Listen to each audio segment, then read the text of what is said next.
मेरे अपने पूरे मुसलमान धर्म के माइयों बहनों से सबसे मैं रिक्वेस्ट करता हूँ, प्रार्थना करता हूँ कि आप एक बार इस आश्रम में आइए।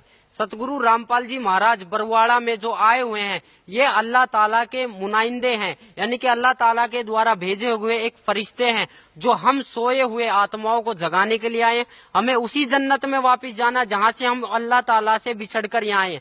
आप खुद कहते थे, हमें खुद बताया जाता था कि हम जन्नत से आए हैं। जब हमें इतना पता है कि ये शैतान का सब कुछ है, यहाँ शैतान का हुक्म चलता है, तो हम यहाँ से निकलने की क्यों इच्छा नहीं करते?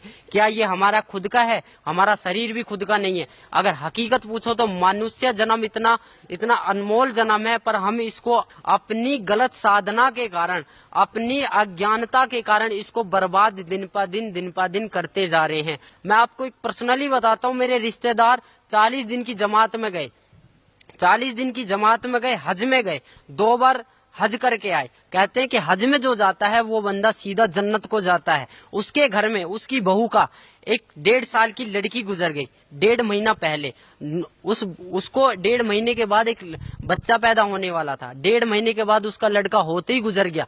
तो इससे बड़ी आफत और क्या आ सकती है उस बंदे के लिए जो बंदा जमात में गया है?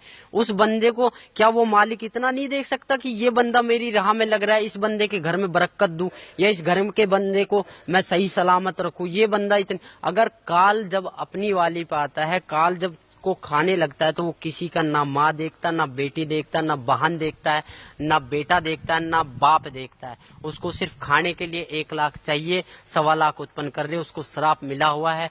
आप सभी भाई बहनों, सभी मुसलमान भाई बहनों, भाईजानों से मेरी प्रार्थना है, मेरी रिक्वेस्ट है कि आप सतगुरु रामपाल जी महाराज के चरणों में आइए। मुझे आने से लाभ हुआ है, मुझे आने से लाभ हुआ है, आपको भी होगा। अगर आप नियम पर चले, उस बंदी छोड़ के नियम पर चले, उस अल्लाह कबीर ताला को याद करो जो वास्तव में अल्लाह ताला है। अगर कबीर अल्लाह ताला नहीं है तो 786 बहुत कहते हैं कि 786 बार कबीर अल्लाह कुरान शरीफ में लिखा हुआ है। आप एक बार खोल के देखो, कुरान शरीफ को पढ़ के देखो।